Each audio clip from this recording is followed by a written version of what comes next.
Guys, welcome back to my channel.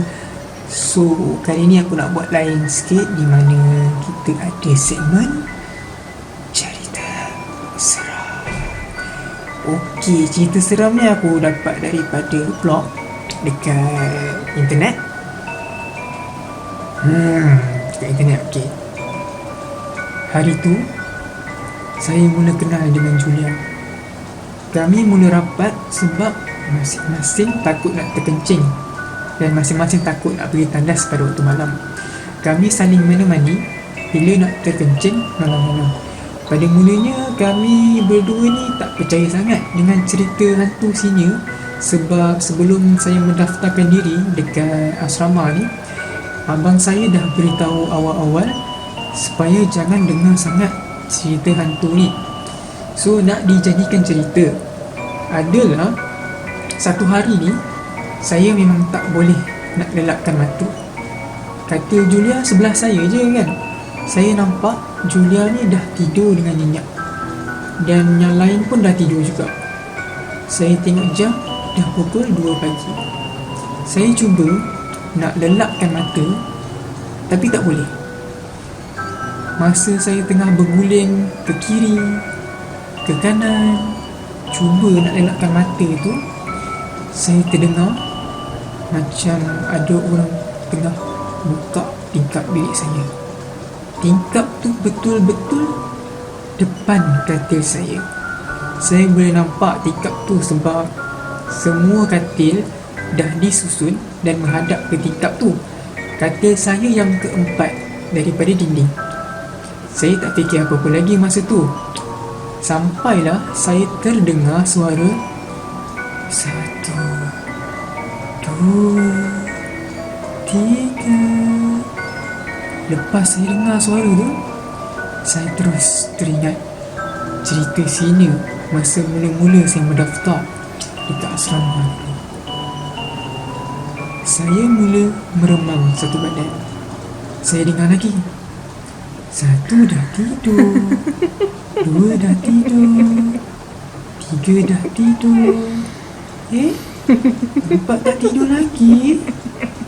Saya makin tak sedap hati sebab memang saya katil keempat dari dinding.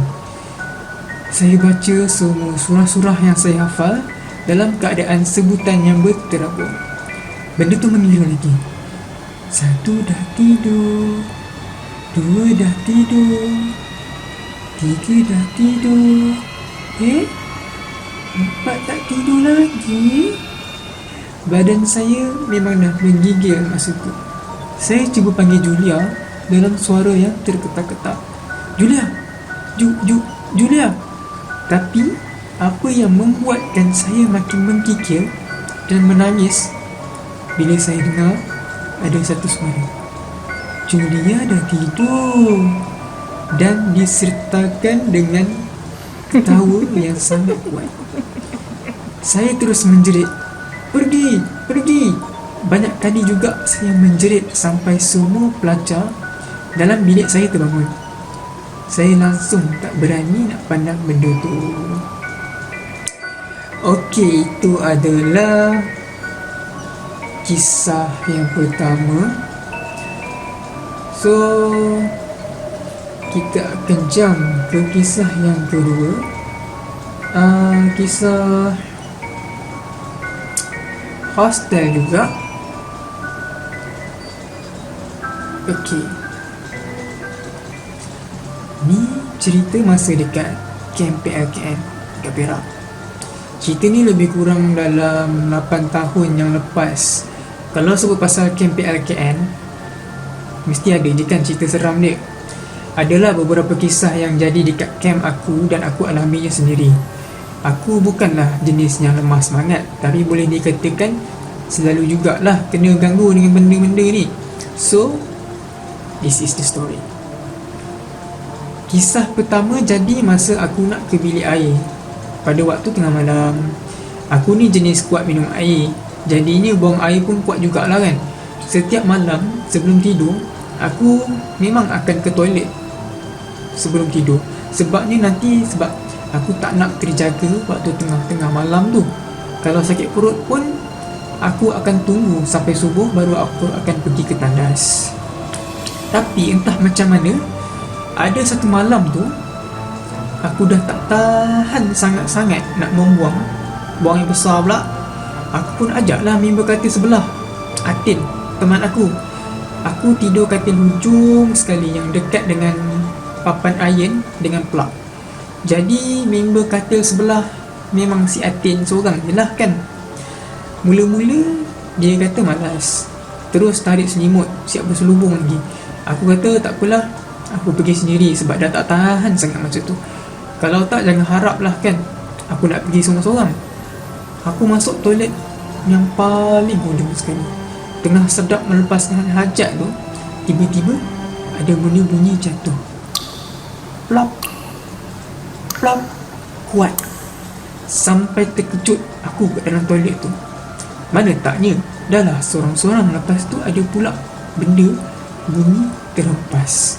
Aku ni tak adalah berani sangat, jantung memang dah laju. Tapi kalau dah tak tahan punya pasal, rendah je lah. Tiba-tiba aku dengar orang panggil aku. Kuntung, oh Kuntung, Kuntung, aku datang ni teman kau. Kesian kat kau sorang-sorang. Aku teman kau ya. Masa tu hilang takut sebab aku dengar itu adalah suara Atin. Aku pun cakap lah, sayang juga kau kat aku sebab datang teman, padahal tadi malas. Atin pun jawab, mestilah sayang, aku tak akan tinggalkan kau, aku ada je dengan kau. Sambil-sambil aku dalam toilet tu, Atin menyanyi pula. Suara dia memang sedap. Agaknya dia bosan kot tunggu aku, so aku biarkan je lah dia menyanyi. Lagu tu yang dia tengah nyanyi tu lagu Ulik Mayang. Lagilah benda daya bunyinya. Aku tegurlah dia, Atin, nyanyilah lagu lain. Seram lah lagu tu. Aku nak berak dan nak tenang. Lepas tu Atin tukar lagu. Tapi lagu yang Atin tukar tu lagu Misha Omar, Pulangkan. Sudah. Ikutkan aku nak membuang sekejap je malam tu. Buang yang tak tahan pun jadilah. Selebihnya tunggu pagi pun tak apa. Tapi dah alang-alang Atin ada masa tu, aku buang je lah. Masa aku keluar toilet tu, aku tak nampak Atin dekat luar. Kalau siapa pernah masuk toilet PLKN, mesti akan tahu keadaan camp tu macam mana. Dalam satu bilik air besar, ada pintu-pintu toilet kecil kiri dan kanan. Bahagian kanan adalah tempat mandi dan bahagian kiri tempat buang air besar atau kecil. Tengah-tengah ada kolam besar dan dekat pintu bilik air besar tu, belah keluar tu ada sinki dan juga cermin. Aku pun check lah satu-satu toilet kan, kod-kod Atin ada ke dalam tu. Tapi tak ada. Panggil-panggil pun tak ada. Aku rasa dia dah masuk dom dulu kot. Aku pun masuk-masuk dom, tengok Atin masih berselubung macam mana yang aku keluar daripada bilik tadi. Aku buat tak tahu je lah dulu. Tapi dalam hati ni jantung dah duk-dak, duk-dak, duk-dak. Tiba-tiba aku baring mengiring menghadap Atin. Tiba-tiba dia selak selimut sambil senyum sinis. Dia tanya, "Jak, terkejut tak? Aku akan selalu teman kau. Surprise." Dan aku terus pengsan. Esok tu aku tanya Atin. Untuk kepastian je aku tanya dia tu, betul tak dia teman aku semalam? Tapi Atin cuma cakap, "Weh Kuntung, kau kejut aku pun tak? Macam mana aku nak teman kau? Mengigau ke kau ni?" Jadi aku baru teringat, Atin ni memang jenis yang senang terjaga kalau ada bunyi sikit-sikit. Apa lagi kalau aku yang kejut, dia siap goyang-goyang satu badan lagi. So, siapa yang kejut aku semalam? Siapa yang teman aku dalam bilik air semalam? Siapa yang menyanyi lagu Ulik Mayang segala tu? Sejak daripada hari tu, aku cerita dekat member lain, kalau ada sesiapa nak ke toilet tengah-tengah malam, memang akan pergi sampai 3-4 orang. Kalau berdua je, takut macam-macam boleh jadi. Siap cubit untuk make sure yang kawan-kawan tu hantu. Yang kawan-kawan tu manusia, bukannya hantu. Okey, kisah yang kedua, entah dari mana aku dengar, tapi adalah diorang ni cakap dalam setiap kumpulan panggilan dan siri PLKN memang akan ada satu kejadian teruk yang melibatkan ramai orang. Ada satu malam tu dekat dewan makan, tiba-tiba blackout. Ingatkan blackout dekat dewan tu je, tapi rupanya dekat satu kawasan camp. Camp ni dalam hutan. Bila dah blackout satu kawasan tu, memang tak nampak apa dah kan. Ada budak dom aku ni, Pia, lemah semangat dan penakut dia. Tak payah cakap yang penakut. Aku rasa macam aku seorang je yang penakut. Rupa-rupanya ada yang lagi teruk daripada aku. Dia asyik menangis je. Dia cakap, "Weh, takut. Tolong aku weh, aku takut. Aku tengok si Pia ni, dia jenis yang tak duduk diam. Kepala pandang sana, bergerak ke sini. Aku pun tak tahu macam mana nak tenangkan dia. Sebab masing-masing dalam dewan tu tengah takut kan, termasuk aku sekali. Dalam hati aku, tiba-tiba teringat apa yang diorang pernah cakap. Mungkin ni lah kot kejadiannya. Cikgu pula nak cakap pakai mic tak boleh, sebab tak ada elektrik kan. Cikgu-cikgu pun dia mampu jerit je suruh setiap ketua pelatihan kira berapa pelatih yang ada. Jangan ada yang pergi mana-mana. Keadaan jadi makin bising bila company sebelah company aku, ketua pelatihan Charlie kata pelatih dalam company dia ada 43 orang. Padahal untuk setiap company pelatih wira atau wirawati memang patut ada 42 orang saja. Dekat situ je dah rasa semacam, macam mana pula boleh ada yang terlebih seorang? Pia menangis lagi teruk bila dapat tahu benda tu. Cikgu pula boleh bergurau kata, Jangan pandang atas ya. Ada benda bertinggi dekat tiang tu. Kalau awak pandang, habislah awak." Tak pasti cikgu cakap tu betul ke tak, tapi lepas dia cakap, Pia terus menjerit. Bukan Pia seorang, tapi agak ramai yang menjerit. Kecohnya keadaan dekat situ sampai tak terkawal. Ada yang berlari-lari sekali dalam dewan tu. Dalam keadaan yang gelap gelita, panik, cuma ada cahaya daripada bulan je, memang tak boleh nak buat apa dah masa tu.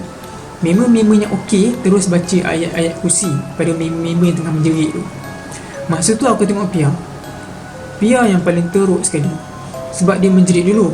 So aku rasa dia nampak benda tu, menjerit, tarik-tarik tudung sendiri, tenang-tenang kursi menangis. Teruk Pia masa tu. Tak lama lepas tu elektrik dah ada. Bila tengok balik dekat suasana dewan masa tu, macam ada rusuhan. Sana sini pelatih terbaring, lelaki dan juga perempuan semua kena. Esoknya cikgu suruh buat pentadbiran sendiri, aka berehat. Malam tu ada bacaan Yasin dekat dewan. Okey, dan kisah yang ketiga dan terakhir, aku ni lemah betul bila kena berjaga tengah-tengah malam dekat tempat yang tak biasa ni. Selalunya dalam PLKN akan ada sekali atau dua orang pelatih tu dia kena berjaga malam. Macam Pak Gad lah lebih kurang. Dah lah baru okey kes blackout yang hari tu. Tiba-tiba pula nama aku naik dekat papan kat dewan tu. Masa tu aku dah berdoa dah, kalau dapat pun tolonglah jangan malam Jumaat ataupun jangan dengan Pia. Rupanya Pia ni memang dah selalu kena histeria. Sayangnya apa yang aku minta jangan tu, itulah yang aku dapat. Duty Khamis malam Jumaat, aku dan Pia. Tibalah masa aku kena jadi mak guard malam tu. Masa tu on the way nak ke dewan untuk sign buku report, tiba-tiba Pia jalan macam menyuruk-nyuruk dekat belakang aku sambil dia pegang-pegang tangan aku kuat sangat. Baju seluruh yang aku pakai tu dah lah panas. Dia boleh pula nak menempel-nempel macam tu kan. Siap tarik-tarik lagi baju aku. Dalam hati aku macam dah dapat rasa mesti nak jadi apa-apa ni. Sebab Pia ni tadi tengah elok jalan, tiba-tiba dia pegang aku. Jantung aku ni tak payah cakap lah, memang kalah Usain Bolt. Pia pula tengah menangis. Aku cakap lah, janganlah nangis Pia. Kita ni jalan jauh lagi nak sampai ke dewan tu. Kau nangis macam dapat hantu pula. Terus Pia jawab, ya, aku memang tengah nampak ni. Dengan segala kudrat yang ada, tak tanya dah Pia apa-apa lagi, aku terus lari sampai ke dewan. Pandang belakang pun tak. Sampai dewan je aku tengok Pia dah ada kat situ. Tengah sign buku report. Siapa pula yang aku pegang-pegang tadi? Aku tengok balik kat tempat yang aku lari tadi, tapi dari jauh nampak Pia tengah melambai. Apa ni? Siapa yang tengah sign buku report tu? Pia ke? And again, aku pingsan. Sedar-sedar ingatkan dah masuk dalam dom. Rupanya dekat dewan lagi. Aku pingsan 5 minit je lebih kurang. Masa tu ada 2 orang pelatih Wira yang sign buku report sekali malam tu. Aku paksa juga diorang hantar aku dengan Pia balik dom malam tu. Sebelum tu, aku terpaksa lah pukul-pukul Pia kan, nak make sure yang dia ni memang Pia ataupun hantu. Tu kawasan larangan untuk Wira. Tapi kalau dah darurat, diorang pun hantar terus ke dom. Tapi yang tak boleh pula hantar dalam keadaan semua tengah berlari. Esok tu aku dengan Pia demam. Bukan berdua, tapi 2 orang lagi pelatih tu demam juga. Aku pun tak tahu macam mana boleh demam. Tahu-tahu je badan dah panas. Cikgu kata benda tu bukanlah nak ganggu sangat pun. Cuma dia akan munculkan diri buat satu-satu masa, hanya yang bertuah je kena. Dan akulah orang tu. Dalam kepala dah fikir, nasib baiklah malam mereka tu aku tak kena apa-apa. Alhamdulillah. Walaupun camp aku tu keras, tapi pengalaman yang ada dalam camp tu memang sukar untuk dilupakan. Okey, sekarang kita berbalik kepada kisah aku. Okey, masa ni aku darjah 6. Masa ni kita orang tengah camp. Kita orang ada camp tu TKRS, Tunas Kadet Remaja Sekolah, sekali dengan perkhemahan darjah 6. Kira masa ni baru lepas UPSR. Kita orang pergi Perak masa ni. Okay, nak dijadikan cerita, ada satu malam tu kita orang duduk dekat dalam dom. Dom ni memang dom kayu, and then katil dia macam katil asrama lah, bertingkat, ada 2 tingkat. And then satu dom tu boleh muat dalam berpuluh-puluh orang jugalah. Okay, ada satu malam ni aku tak tahan nak ke tandas.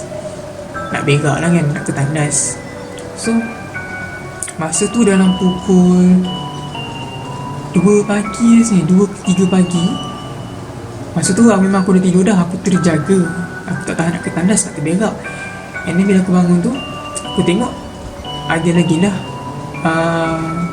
kawan-kawan aku yang belum tidur, dan ada yang dah tidur. Kawan aku yang dekat sebelah aku, dan juga dekat katil bawah ni, masa ni aku tidur, tak tidur atas katil. Aku angkat tilam, aku letak dekat bawah. Aku tidur kat bawah. Aku kecut lah member aku yang tilam sebelah ni, dia pun tidur bawah juga. Aku kecut dia, weh, teman aku pergi toilet boleh tak? Aku tak tahan lah. Okay, and dia pun macam, masa mula-mula tu dia tak nak lah kan, sebab dia kata dia ngantuk semua tu, dia nak tidur. Ini masa tu, lepas tu aku pujuk. Okay, dia teman. And then kita orang berdua pergi turun lah kan. Tandas tu dekat dia dekat bahagian bawah je, dom dekat atas, tandas tu dekat bawah. So bila kita turun tangga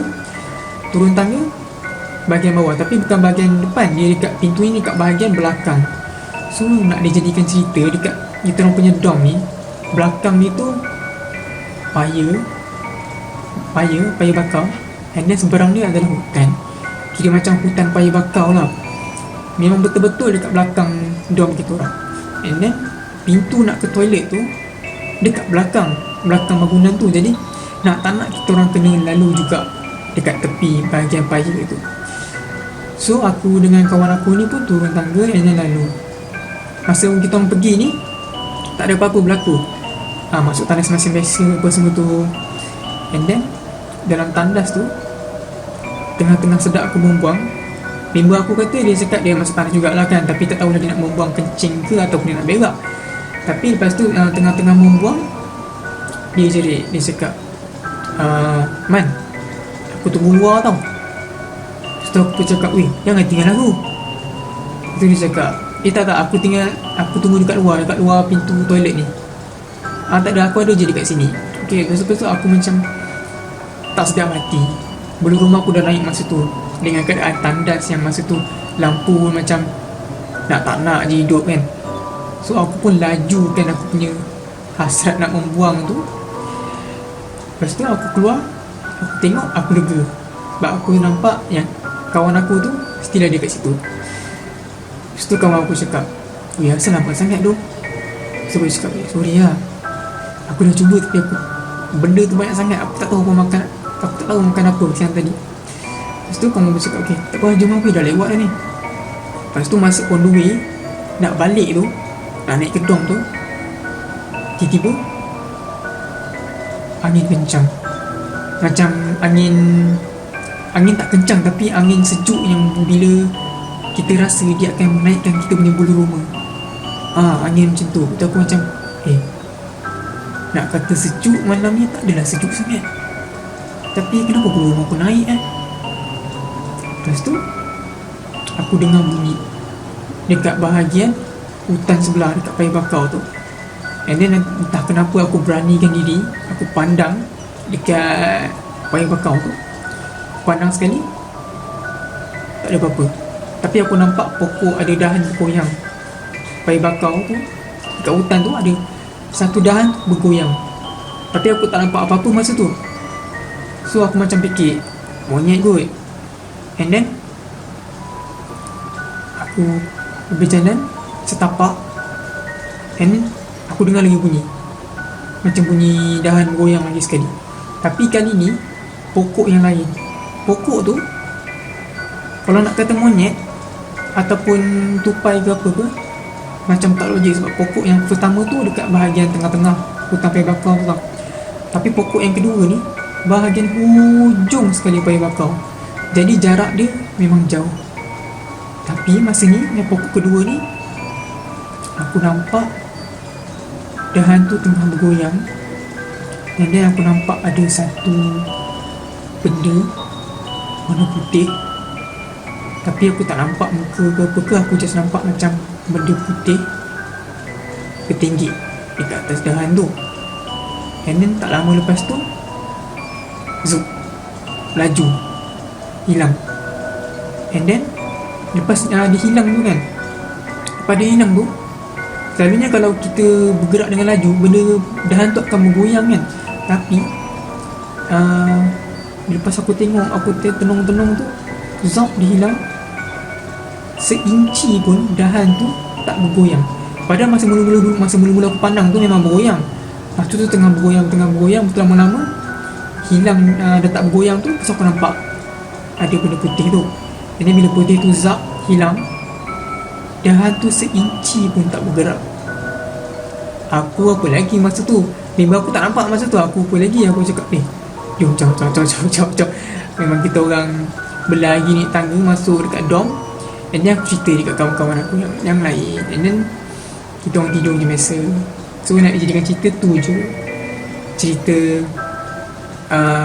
kisah aku lah malam ni. Sebab sebenarnya aku banyak aku kerap sebenarnya nampak benda-benda macam tu. Tapi nak kata diganggu tu tak, tapi aku pernah kerap juga nampak. Tapi nak kata diganggu tu setakat ni baru sekali dua. Tapi tak apa, nanti cerita-cerita yang lain tu aku akan cerita dekat episod yang ke